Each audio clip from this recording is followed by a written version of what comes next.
Today, we're taking one card idea, a very simple card idea, and turning it into three different card ideas, all with different features that will fit whatever type of card maker that you are.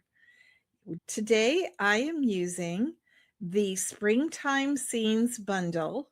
Now, what attracted me to this bundle was that absolutely adorable ladybug. I just think that ladybug is so stinking cute, and I ordered this whole bundle for that stamp. But then when I looked at the dies, I thought, wow, these are some really gorgeous dies, and this is what we're going to be using today, okay?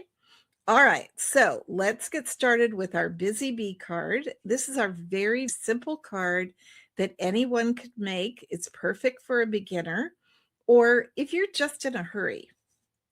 So I want to show you, I'm going to show you the back side. The card mat is shaded spruce, which happens to be one of my favorite greens. It's kind of a blue green, and so I paired it with soft seafoam, which I think these two colors go together beautifully. Again, I stamped the leaves all in shaded spruce. I stamped the sentiment in Memento black ink. And then I also stamped the ladybug in Memento black ink. Let me hold that up.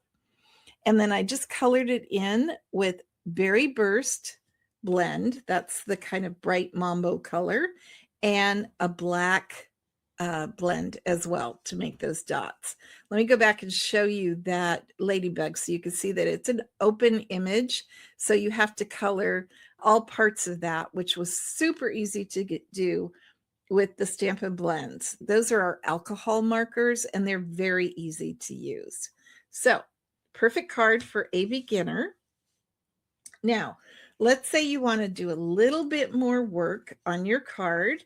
I'm going to bring in the Worker Bee card, and you can see that I added a couple of things to this card. First of all, I added in one of my favorite colors, Bubble Bath, which I think works really well with the soft seafoam. This right here is actually designer series paper, and it's our soft seafoam pastels paper. So it's just kind of a muted color. And then this is the actual soft seafoam cardstock. And I really love how that turned out. Now, this time I wanted my ladybugs on top of the leaves. So what I did is I stamped them out just like I did here, and I colored it in just like I did here. But this time I just fussy cut them out using scissors because I wanted to make this for a little bit more than the Busy Bee card, but where you would not need the dies. So there you have it. And again, colored it in with the blends. The only difference is this is the dark blend and this is the light blend. So we've got two different colors of Berry Burst on there. I think that works out really well. Okay. Now, are you ready for the Queen Bee card? Now, I should have said that I have complete instructions for you on how to make all three of these cards, so don't panic when you see the Queen Bee card because I have complete instructions for you. All right, here is our Queen Bee card. I'm going to hold this up because I want to try to see if you could see how pretty the ladybug is. And the leaves. I use the Garden Textures paper. And then, of course, again, I use the soft settle paper in soft seafoam. I don't know if you could see that in the camera, but I want you to notice this leaf and this right here, this circle. Can you see how that shines? I hope so, because that, my friends, is the Garden Textures foil paper, and it is just so cool. Now, I did something different on this one. I stamped the sentiment in crumb cake, and then I used these pearls, which kind of pulled in that crumb cake and put them all together. These are in the Pearls of Beauty. If you've been watching my Wednesday lives, you know that I use these Pearls of Beauty embellishments all the time. So again, we've got that shiny foil here, and then these are the die cuts. And this green also comes in the Berry Burst. So we've got that for you too, to make Mr. Ladybug or Mrs. Ladybug very shiny So I don't know if you could see that. And then I did bubble bath. I love the black and the bubble bath here. I just love how they complement each other. Now, this is a fun fold card. Again, do not panic. I have complete instructions for you on how to do this, but it opens this way. So it's kind of like, I don't know what to call this, but I love how it turned out. And it's just you're die cutting the circle. And then what you're doing is you are putting them together. And these are all from the Springtime Scenes dies, the bundle dies. This piece right here is all one die. And then when it goes back in, it goes like this and lays flat. It kind of holds it flat.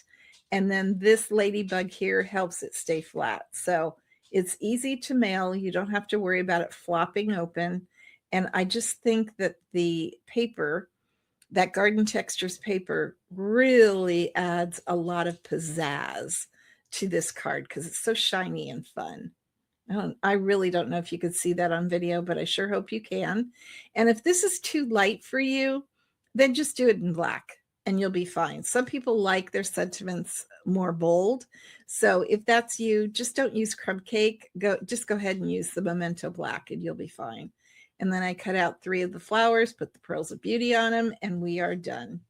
I can't wait to hear what you think of this card. It's not a hard fun fold, but it's definitely different. And you will need the dies in order to do this card. So we've got our easy, simple, beginner, busy bee card. We've got our worker bee card where we're putting a little bit more effort into it. And we added the addition of the bubble bath to go with the berry burst. And then finally, we have our queen bee card, which is definitely over the top. I kind of feel like you can't see that. My light, for whatever reason, is a little dull over here on this side, but hopefully you can see all 3 of these cards. And I think these little flowers with the pearl embellishments just take this up even one more step. So there you go, my friends. I would love to know which one is your favorite and which one you'd be most likely to make. And let me know in the comments below. I'm always curious about that. And I'll be back next week. By gosh, will it already be May? Woo! I'll be back next week with another Step It Up stamping. And we should be moving into the new May through August catalog because, guys, it's May. Okay. Talk to you later. Can't wait to see what kind of a creative week that you have this week coming up. Bye.